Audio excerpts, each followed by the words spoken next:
Good morning, good evening, good afternoon. जिथे जो reading accept करियो. And we are reading a book on page number 55. So I'm continuing from the expression where it says we shall write this relation which expresses the fact that when the nth Turing machine acts on M, it produces P. That means Tn upon M is equal to P. Now let us look at this relation in a slightly different way. We think of it as an expressing one particular operation which is applied a pair of numbers n and m in order to produce the number p. Thus, given the two numbers n and m, we can work out from them that what p is by seeing the nth Turing machine does to m. This particular operation is an entirely algorithmic procedure. It can therefore be carried out by one particular Turing machine U, that is, U acts upon pair M and M or N and M to produce P. M and M or N and M, I think there is a mathematical expression. If it can be produced by M and M, it should be producible by N and M. I don't know the rule. Is it the associativity rule or is it some other rule of mathematics? Anyhow, continue. Since the machine U has to act on both of n and m to produce the single result p, we need some way of coding the pair n and m on one tape. For this, we can assume that n is written out in an ordinary binary notation, then immediately terminated by the sequence, that is 111110. Recall that the binary number of every correctly specified Turing machine is a sequence made up of just of zeros, 10s, 110s, 1110s, and 11110s, and it therefore contains no sequence of more than 4 ones. Thus, if Tn is a correctly specified machine, the occurrence of 111110 indeed signifies that the description of the number n is finished with. Everything following it is to be simply the tape represented by m according to our above prescription, that is, the binary number m immediately followed by 1000. Thus, this second part is simply the tape that Tn is supposed to act on. As an example, if we take n is equal to 11 and m is equal to 6, we have for the tape on which U has to act the sequence of marks blah blah blah blah blah. This is made up of the followers: 0000 initial blank tape, 1011 binary representation of 11, 111110 terminates n, 110 binary representation of 6, 10000 remainder of the tape. Okay, so there is an initial blank tape, there is a remainder blank tape, then there is a binary representation of 11, then there is a terminate n, then binary representation of 6. Okay, when the Turing machine U would have to do at each successive step of the operation Tn on M would be to examine the structure of the succession of digits in the expression for n so that the appropriate replacement in the digits for m, that is the Tn's tape, can be made. In fact, it is not difficult in principle to see how one might actually construct such a machine. Its own list of instructions would simply be providing a means of reading the appropriate entry in that list, which is encoded in the number n at each stage of application to the digits of the tape as given by m. There would admittedly be a lot of dodging backwards and forwards between the digits of m and those of n, and the procedure would tend to be exceedingly slow. Nevertheless, a list of instructions for such a machine can certainly be provided, and we can call such a machine a universal Turing machine. Denoting the action of this machine on the pair of numbers n and m by u and m, we have u of n and m is equal to T of n by m. For each n and m for which Tn is correctly specified Turing machine. The machine U when first fed with the number n, precisely imitates the nth Turing machine. Since u is a Turing machine, it will itself have a number, that is, we have u is equal to t of u for some number u. How big is u? In fact, we can take precisely u is equal to, wow, that's a big number in there. If somebody posts a comment, I will put a picture over there. Otherwise, just get a book. This number, no doubt, seems alarmingly large. Indeed, it is alarmingly large, but I have not been able to see how it could have been made significantly smaller.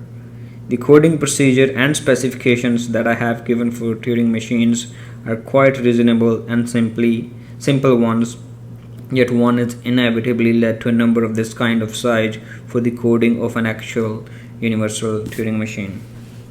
I have said that all modern general purpose computers are in effect universal Turing machines. I do not mean to imply that the logical design of such computers need resemble at all closely the kind of description for a universal Turing machine that I have just given. The point is simply that by supplying any universal Turing machine first with an appropriate program, it can made to mimic the behavior of any Turing machine whatever. In the description above, the program simply takes the form of a single number, the number n, but the other procedures are possible, there being many variations on Turing's original theme. In fact, in my own descriptions, I have deviated somewhat from those that Turing originally gave. None of these differences is importantly for our present needs. The next topic is the insolubility of Hilbert's problem. We now come to the purpose for which Turing originally put forward his ideas, the resolution of Hilbert's broad-ranging Anchor-Dung's problem. Anchor-Dung's problem. Is there some mechanical procedure for answering all mathematical problems belonging to some broad but well-defined class? Turing found that he could phrase his version of the question in terms of the problem of deciding whether or not the nth Turing machine would actually ever stop when acting on the number m. This problem was referred to as the halting problem. It is an easy matter to construct an instruction list for which the machine will not stop for any number m.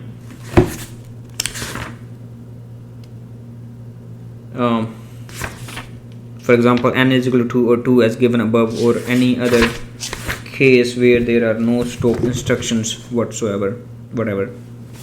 Also, there are many instruction lists for which the machine would always stop whatever number it is given. For example, n is equal to 11, and some machines would stop for some numbers but not for others.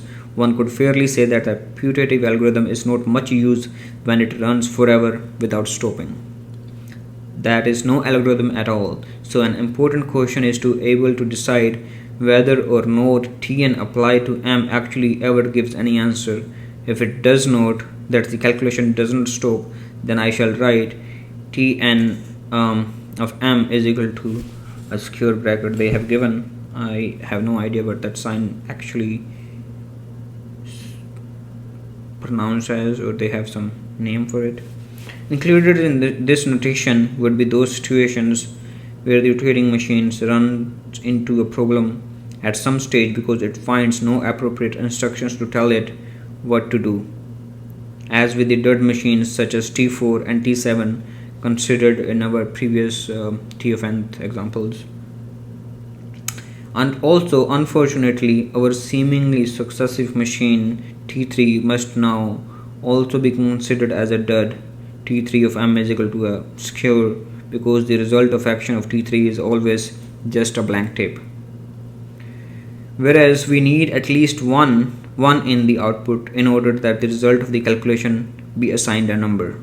The machine T11 is, however, legitimate since it produces a single one. This output is the tape numbered 0, so we have a T of 11 by m is equal to 0 for all m. It would be an important issue in mathematics to be able to decide when Turing machines stop. For example, consider the equation x plus 1 is raised to power w plus 3 plus y plus 1 raised to power w plus 3 is equal to z plus 1 raised to power of w plus 3. In technical mathematical equations, if technical mathematical equations are things that worry you, don't be put off. This equation is being used only as an example, and there is no need to understand it in detail. This particular equation relates to a famous unsolved problem in mathematics, perhaps the most famous of all. The problem is there any set of natural numbers w, x, y, z for which this equation is satisfied? This famous statement known as Fermat's last theorem. Okay, even I don't know about it. I have seen those example equations where some raised to power some x, some variables, if x, okay, whatever. If Fermat's last theorem made, if it's true, if it's solvable, I don't know. Made in the margin of Diophantus Arithmetica by the great 17th century French mathematician Pierre de Fermat, 1601 to 1665, is the assertion that the equation is never satisfied.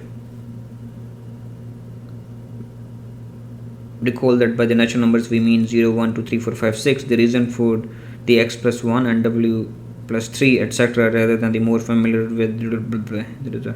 Okay.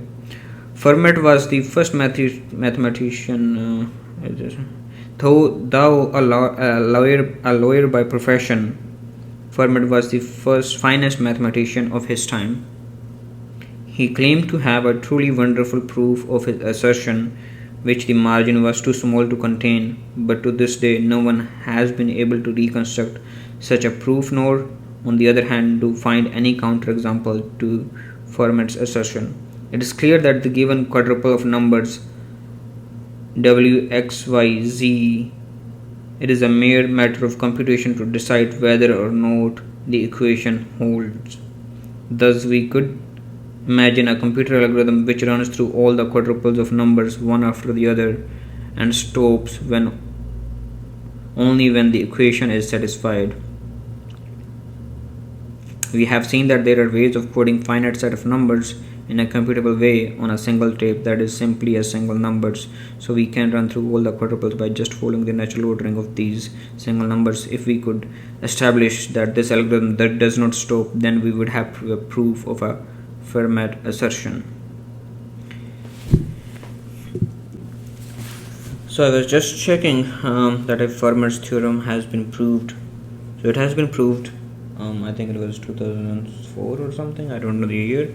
It was proved by mathematics professor Andrew Wiles, and I won prize for solving Fermat's last theorem. Anyhow, let's continue the book. In a similar way, it is possible to phrase many other unsolved mathematical problems in terms of Turing machine halting problems. Such an example is the Goldbach conjecture, which asserts that every even number greater than 2 is the sum of two prime numbers.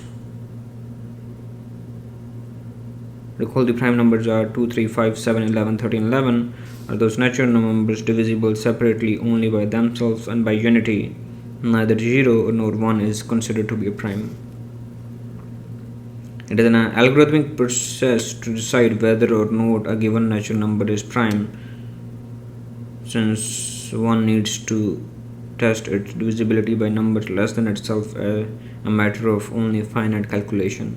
We could devise a Turing machine which runs through the even numbers 6, 8, 10, 12, 14, trying all the different ways of splitting them into pairs of odd numbers. For example, 6 is equal to 3 plus 3, 8 is equal to 3 plus 5, 10 is equal to 3 plus 7 is equal to 5 plus 5, 12 is equal to 5 plus 7, 14 is equal to 3 plus 11 or 7 plus 7, and testing to make sure that each such even number it splits to some pair for which both members are prime. Clearly, we need not to test pairs of even summands except 2 plus 2, since all primes except 2 are odd. Our Our machine is to stop only when it reaches an even number for which none of the pairs into which the number splits consist of two primes. In that case, we should have a counterexample to the Goldberg conjecture, namely an even number which is not the sum of two primes. Thus, if we could decide whether or not this Turing machine ever stops, we should have a way of deciding the truth of the Goldberg conjecture also. So I kind of googled it. Since now I don't think it's proved, so it must be true as per my search. A natural question arises: how are we to decide whether or not any particular Turing machine, when fed up with some specific input, will ever stop? For many Turing machines, this might not be hard to answer, but occasionally, as we have seen above, the answer could involve the solution of an outstanding mathematical problem. So, is there some algorithmic procedure for answering the general question, the halting problem? The completely automatically Turing showed that indeed there is not. His argument was essentially the following: we first suppose that on the contrary there is such an algorithm, then there must be some Turing machine H which decides whether or not the nth Turing machine, when acting on a number m, eventually stops. Let us say that it outputs the tape numbered 0 if it does not stop and 1 if it does. So it makes a mathematical procedure at of n and m, that curly brace, if t of n m is equal to 0, if t of tn of m is equal to square 1 if t of n m stops. I've seen probably that mathematical equations many times during high school. Here one might take a coding of the pair n and m to follow the same rule as we adopted for the universal machine U. However, this could run into the technical problem that for some numbers n, for example n is equal to 7, tn is not correctly specified and the marker 1110 would be inadequate to separate n from m on the tape. To obviate this problem, let us assume that n is coded using the expanded binary notation rather than just the binary notation, which m in ordinary binary as before. Then the marker 110 will actually be sufficient to separate n from m. The use of the semicolon in h of n semicolon m as distinct from the comma and u of n comma m is to indicate this change.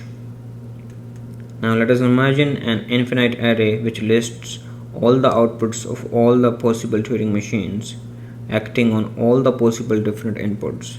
The nth row of array displays the output of the nth Turing machine as applied to various inputs 0, 1, 2, 3, 4. Here is a good picture of it if you want to take a look at it.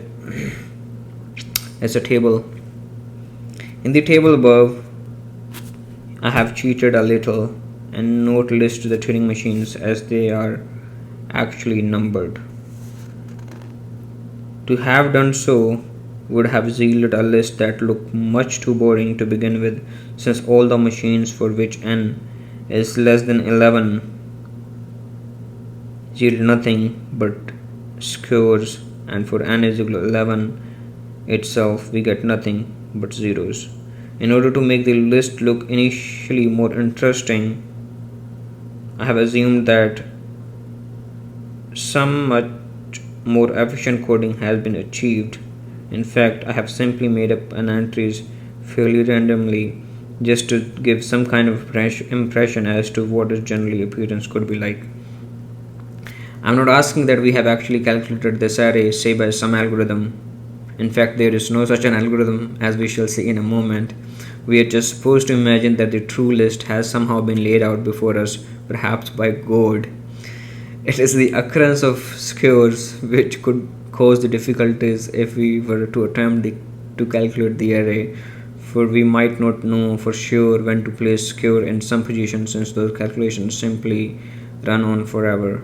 However, we could provide a calculational procedure for generating the table if we were allowed to use our putative h. For h would tell us where the skews actually occur, but instead let us use h to eliminate every skew by replacing each occurrence with 0.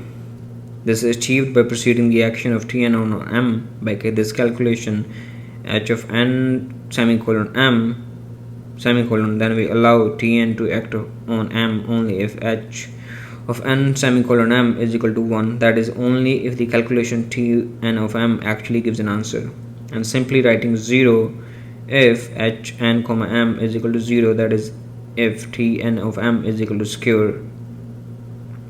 We can write our new procedure, that is the obtaining the procedure Tn of m by the action of hn comma m as Tn of m into hn comma m.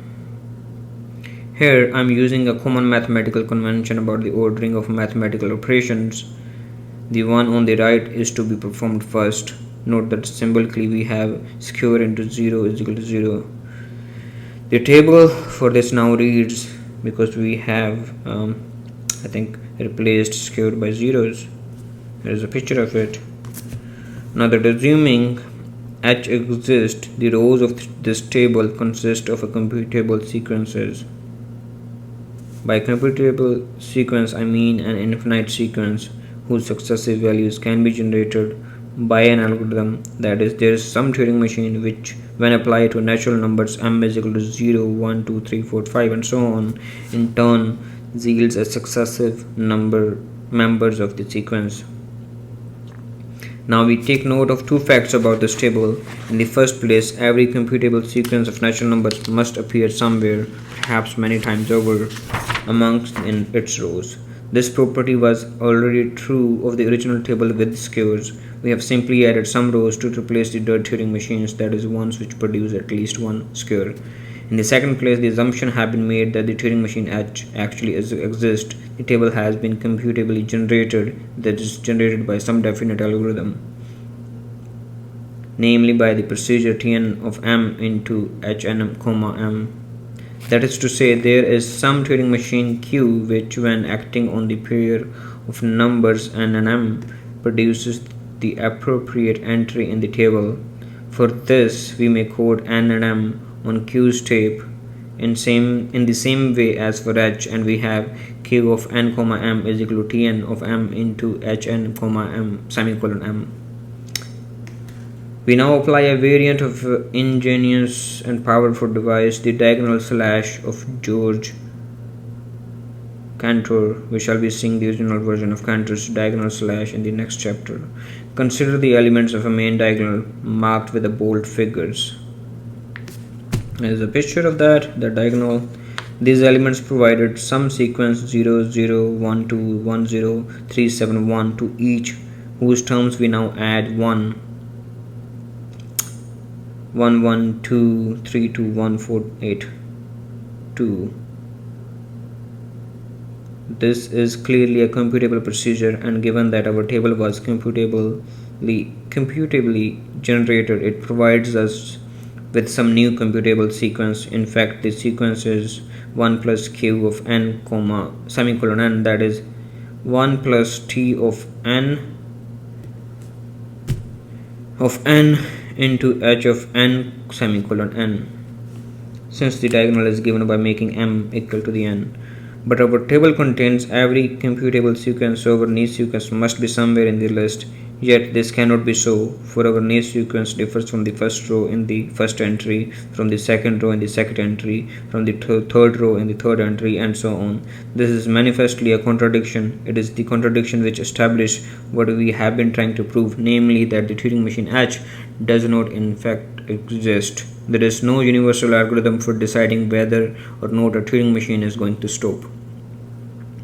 Another way of phrasing this argument is to note that on the assumption that H exists, there is some Turing machine number, say k, for an algorithm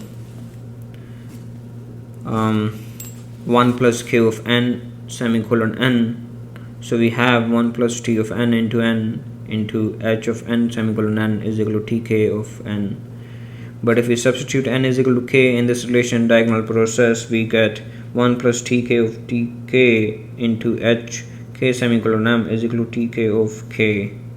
This is a contradiction because if tk of k stops, we get the impossible relation, that is 1 plus tk of k is equal to tk of k, since k semicolon h of k semicolon k is equal to 1, whereas if tk of k does not stop, so h of k semicolon k is equal to 0, we have the equal inconsistent 1 plus 0 is equal to square. So they have some mathematical operations, and the end they prove that 1 plus tk of k is equal to tk of k, that is 1 plus 0 is equal to square. The question, okay, so let's continue. The question of whether or not a particular Turing machine stops is a perfectly well defined piece of mathematics, and we have already seen that conversely, various significant mathematical questions can be phrased as the stopping of Turing machines. Thus, by showing that no algorithm exists for deciding the question of stopping of a Turing machine, Turing showed, as a Churchill using his own rather different type of approach, that there can be no general algorithm for deciding mathematical questions. Hilbert's Einstein's problem has no solution. This is not to say that in any individual case we may not be able to decide the truth or otherwise of some particular mathematical question, or to decide whether or not some given Turing machine will stop by the exercise of ingenuity, or even of just common sense. We may be able to decide such a question in a given case. For example, if a Turing machine's instruction list contains no stop order or contains only stop orders, then common sense alone is sufficient to tell us whether or not it will stop. But there is no one algorithm that works for all mathematical questions, nor for all Turing machines and all numbers on which they might act. It might seem that we have now established that there are at least some undecidable mathematical questions. However, we have done nothing of the kind. We have not shown that there is some especially awkward Turing machine table for which, in some absolute sense, it is impossible to decide whether or not the machine stops when it is fed with some especially awkward number. Indeed, quite the reverse, as we shall see in a moment. We have said nothing whatever about the insolubility of single problems, but only about the algorithmic insolubility of families of problems. In any single case, the answer is either yes or no, so there certainly is an algorithm for deciding that particular case, namely the algorithm that simply says yes when presented with the problem, or one that simply says no, as the case may be. The difficulty is, of course, that we may not know which of these algorithms to use. That is a question of deciding the mathematical truth of a single statement, not the systematic decision problem for a family of statements. It is important to realize that algorithms do not in themselves decide mathematical truth. The validity of an algorithm must always be established by external means. Next topic is how to outdo an algorithm. The question of deciding the truth of mathematical statements will be returned to later in connection with Gödel's theorem. For the moment, I wish to point out that the Turing's argument is actually a lot more constructive and less negative than I have seemed to imply so far. We have certainly not exhibited a specific Turing machine for which, in some absolute sense, it is undecidable whether or not it stops. Indeed, if we examine the argument carefully, we find that our very procedure has actually implicitly told us the answer for seemingly especially awkward machines that we construct using Turing's procedure. Let us see how this comes to about. Suppose we have some algorithm which is sometimes effective for telling us when the Turing machine will not stop. Turing's procedure, as outlined above, will explicitly exhibit a Turing machine calculation for which that particular algorithm is not able to decide whether or not the calculation stops. However, in doing so, it actually enables us to see the answer in the case the particular Turing machine calculation that we exhibit will indeed not stop. To see this, how this arises and details, suppose we have such an algorithm that is sometimes effective. As before, we denote this algorithm Turing machine by H, but now we allow that algorithm may not always be sure to tell us that a Turing machine will actually not stop. That is, if H of n semicolon m is equal to 0 or square if tn of m is equal to square and 1 if tn of m stops. So h of n comma m is equal to square is a possibility when tn of m is equal to square. Many such algorithms h n semicolon m actually exist. For example, h n semicolon m could simply produce a 1 as soon as tn of m stops, although that particular algorithm would hardly be much of a practical use. We can follow through Turing's procedure in details just as given above, except that instead of replacing all the squares by zeros, we now have some squares left. As before, our diagonal precision has provided us with 1 plus tn of n into hn semicolon n as the nth term on the diagonal. This is a perfectly good computation, so it is achieved by some Turing machines, say the kth one, and now we do have 1 plus tn of n into hn semicolon n is equal to tk of n. We look at the kth diagonal term, that is n is equal to k, and obtain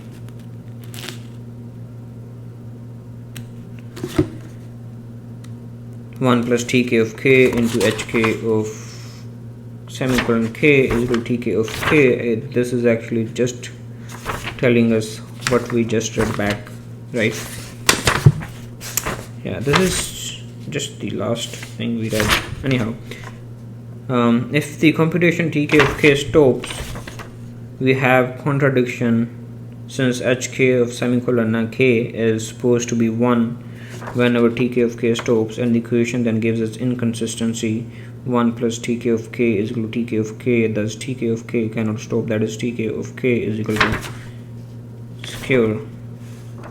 But the algorithm cannot know this, because if we gave hk of semicolon k is equal to 0, we should again have a contradiction. Symbolically, we should have the invalid relation, that is 1 plus 0 is equal to square. Thus, if we can find a k, we shall know how to construct our specific calculation to defeat the algorithm, but for which we know the answer. How do we find k?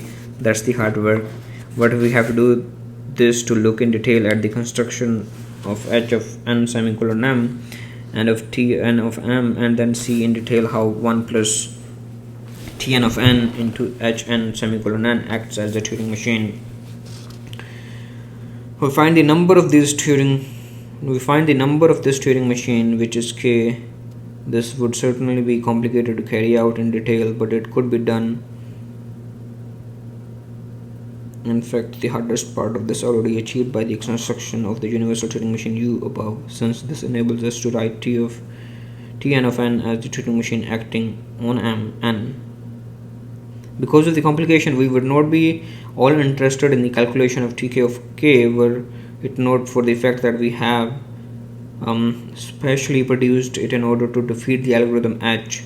What is important is that we have a well-defined procedure, whichever h is given to us, for finding a corresponding k, for which we know that tk of k defeats h, and for which we can therefore do better than the algorithm. Perhaps that comforts us a little if we think we are better than mere algorithms. In fact, the procedure is so well defined that we could find an algorithm for generating k given h. So before we get too complacent, we have to realize that this algorithm can improve on h, since in fact it knows that tk of k is equal to square, or does it? It has been helpful in the above description to use the anthropomorphic term know in reference to an algorithm. However, is it not we who are doing the knowing, while the algorithm just follows the rules we have told it to follow? Or are we ourselves merely following rules that we have been programmed to follow from the construction of our brains and from our environment? The issue is not really simply one of algorithms, but also a question of how one judges what is true and what is not true. These are central issues that we shall have to return to later. The question of mathematical truth will be considered in chapter 4. At least we should now have some feeling about the meanings of terms algorithm and computability, and an understanding of some of the related issues.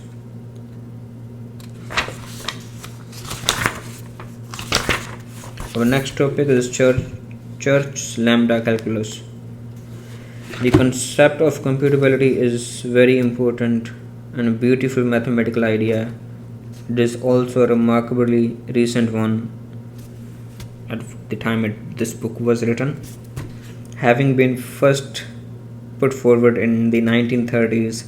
It is an idea which cuts across all areas of mathematics, although it may well be true that most mathematicians do not as yet often worry themselves about computability questions. The power of the idea lies partly in the fact that some well defined operations in mathematics are actually not computable, like the stopping or otherwise of a Turing machine. We shall see other examples in chapter 4. There are many references to chapter 4. I don't know what's coming in chapter 4. For if there were no such non-computable things, the concept of computability would not have much mathematical interest. Mathematicians, after all, like puzzles. It can be an intriguing puzzle for them to decide of some mathematical operation whether or not it is computable. It is especially intriguing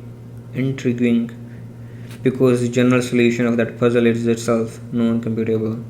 One thing should be made clear: computability is a genuine, absolute mathematical concept. It is an abstract idea which lies quite beyond any particular realization in terms of the Turing machines as I have described them. As I have remarked before, we do not need to attach any particular significance to the tapes and the internal states, etc., which characterize Turing's ingenious but particular approach. There are also other ways of expressing the idea of computability, historically the first of these being the remarkable lambda calculus of an American logician, Alonzo Church, with the assistance of Stephen C. Klein. Church's procedure was quite different and distinctly more abstract from that of Turing. In fact, in the form that the Church stated his ideas, there is rather little obvious connection between them and anything that one might call mechanical. The key idea lying behind Church procedure is indeed abstract in its very essence, a mathematical operation that Church actually referred to as an abstraction. I feel that it is worthwhile to give a brief description of Church's scheme, not only because it emphasizes the computability is a mathematical idea independent of any particular concept of a computing machine, but also because it illustrates the power of abstract ideas in mathematics. The reader who is not readily conversant with the mathematical ideas, not intrigued by such things for their own sake, may at this stage prefer to move on to the next chapter, and there would not be a significant loss in the flow of the argument. Nevertheless, I believe that such readers might benefit by bearing with me for a while longer and thus witnessing some of magical economy of Church's scheme. Okay, in this scheme, one is concerned with a universe of objects denoted by, say, A, B, C, D to the Z, and then starts A apostrophe, B apostrophe, and then till Z of apostrophe, and then it starts again from A of two apostrophes, B two apostrophes, with that two commas. I don't know what they mean. What they actually we say them, and then it goes on, and we start again with the A with the 4 till Z of 4,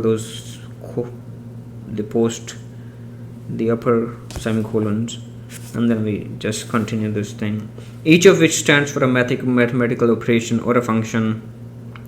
The reason for the primed letters is simply to allow an unlimited supply of symbols to denote such functions. The arguments of these functions, that is to say, the things on which these functions act, are other things of same kind, that is, also functions. Moreover, the result of one such function acting on another is to be again a function. There is indeed a wonderful economy of concepts in Church system. Thus, when we write A is equal to B C, we mean that the result of the function B acting on the function C is another function A. There is no difficulty about expressing the idea of a function of two or more variables in this scheme. If we wish to think of f as a function of two variables p and q, we may simply write f p function into q, which is the result of a function f of p applied to q. For a function of three variables, we consider a function of f of p applied upon q, that function then get applied upon r, and so on. Now comes the powerful operation of abstraction. For this, we use the Greek letter lambda and follow it immediately by a letter standing for one of the Church functions, say x, which we consider a dummy variable. Every occurrence of a variable x in the square bracket expression which immediately follows is then considered merely a slot into which may be substituted anything that follows the whole expression. Thus, if we write lambda of x into f of x, we mean the function which, when acting on, say, a, produces a result of f of a. This is to say, lambda x into fx of a is equal to f of a. In other words, lambda x into f of x is simply the function f, that is, lambda x fx is equal to f.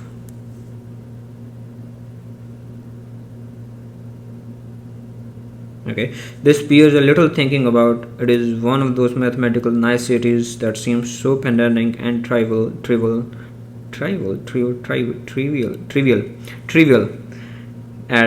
Yeah, I got the pronunciation right this time. Trivial.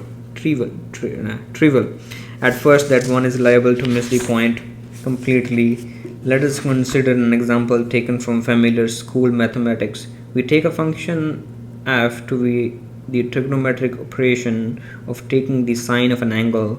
So the abstract function sine is defined by lambda x into sine of x is equal to sine.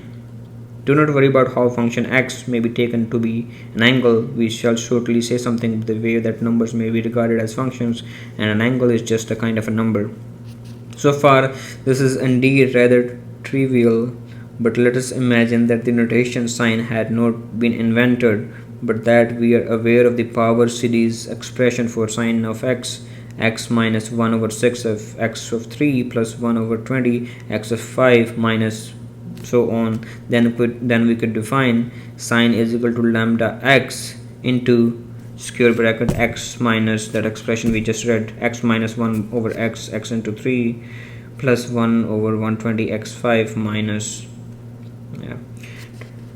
Note that even more simply we could define, say, the 1/6 cubic operation for which there is no standard functional notation. Q is equal to lambda x into 1 over 6x of cube square, and find, for an example, q of a plus 1 is equal to 1 over 6a plus 1 of cube is equal to 1 of 6a cube plus 1 over 2a square plus 1 over 2a square plus 1 over 6. So I think they applied that a plus b cube square, a plus b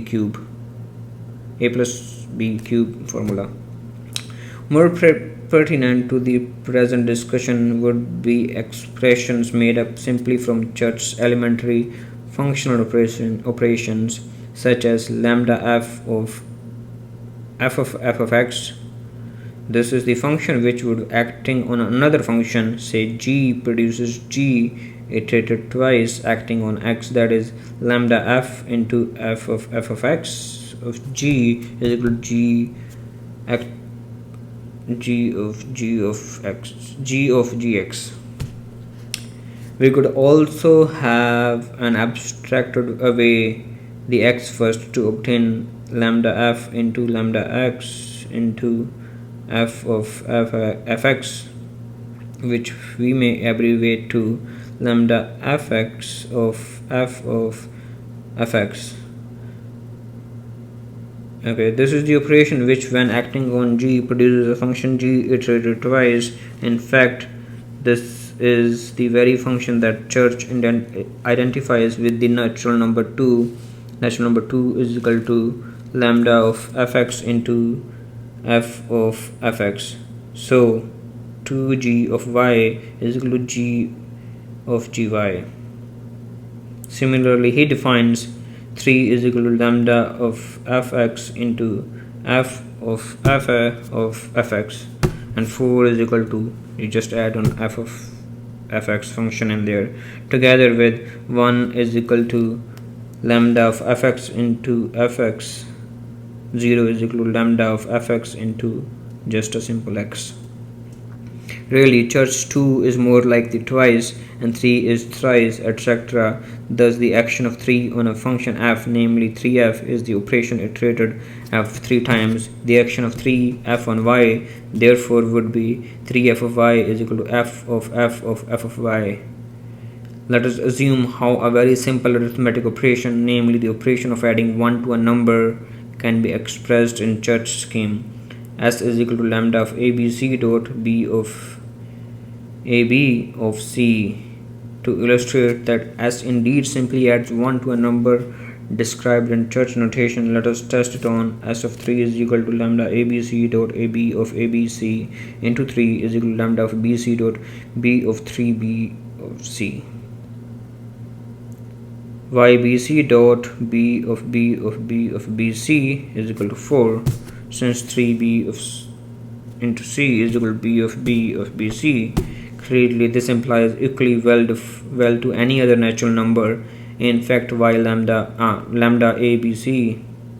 Why did I read y? If I was reading a y, I meant lambda. My bad. In fact, lambda of abc of ab of bc would also have done just well for us. How about multiplying a number by 2? This doubling can be achieved by d is equal to lambda of abc dot ab of c, comma, which is again illustrated by section on 3, that is d is equal to lambda of abc into abc, 3 is equal to lambda bc dot 3b of 3bc, that is equal to another expression, and so on. In fact, the basic arithmetical operation of addition, multiplication, and raising to a power can be defined respectively by a is equal to lambda of fgxy into f of x, fx, gx into y. I think that's addition. Then there is a multiplication is equal to lambda of fgx into f of gx, and there is a power, that is lambda fg into f of fg. The reader may care to convince herself or himself, or else to take on trust that indeed am into n is equal to m plus n, m bigger m, smaller m, n into n, power of m into n is equal to n power of m. And where m and n are church functions, are two natural numbers, m plus n is its function for their sum, and so on. The last of these is the most astonishing. Let us just check it for the case of m is equal to 2 and n is equal to 3, that is p of 2 and p2 of 3 is equal to lambda of fg dot yg, lambda of fg dot fg2 into 3 is equal to lambda of g dot 2g into 3, and they again solve it to lambda of g into lambda of fx dot f of fx g 3 is equal to lambda of gx, lambda gx into dot g of gx, and lambda of x dot 3 of 3x is equal to lambda x dot lambda fy of f of fy into 3x, lambda xy dot 3x into 3x. I think that's another function, and so on, and they in the end they compute 3 of raised to power 2. The operation of subtraction and division are not so easily defined, and we need some convention about what to do with m minus n when is smaller than n.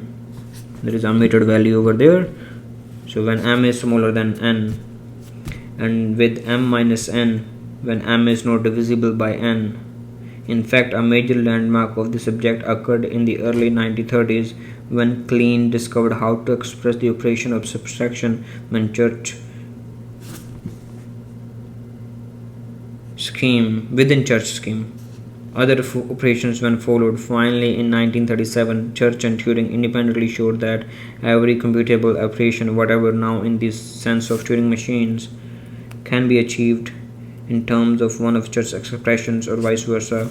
This is a truly remarkable fact, and it serves to emphasize the fundamentally objective and mathematical character of the notion of computability. Church's notion of computability has, at first sight, very little to do with the computing machines, yet it has nevertheless some fundamental relations to practical computing. In particular, the powerful and flexible computer languages Lisp incorporates in an essential way the basic structure of Church calculus. As I indicated earlier, there are also other ways of defining the notion of computability. Post's concept of computing machine was very close to Turing's and was produced independently at almost the same time. There was currently also a rather more usable definition of computability, recursiveness, due to J. Herbrand and Gödel, H. B. Curry in 1929, and also M. Skonfinkel in 1924, had a different approach somewhat earlier, from which Church calculus was partly developed. Modern approaches to computability, such that of unlimited register machine described in Kirtland 1980, differ considerably in detail from Turing's original one, and they are rather more practical. Yet the concept of computability remains the same, whichever of these various approaches is adopted. Like so many other mathematical ideas, especially the more profoundly beautiful and fundamental ones, the idea of computability seems to have a kind of Platonic reality of its own. It is this mysterious question of the Platonic reality of mathematical concepts generally that we must turn to in the next two chapters. So there is some points I think that they have used in the chapter. Let's read it anyhow. I'm adopting the usual model terminology, which now includes 0 among the natural numbers. Second one was, there are many other ways of coding pairs, triples, etc. of numbers. These are the, I think, that happened in the book and I didn't read it. They were kind of a post I have. Okay. They are references.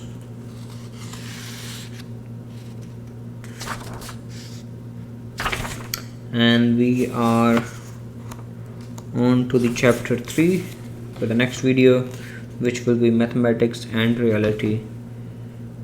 Let's continue from here for the next video. Thank you for watching and have a great day. Take care.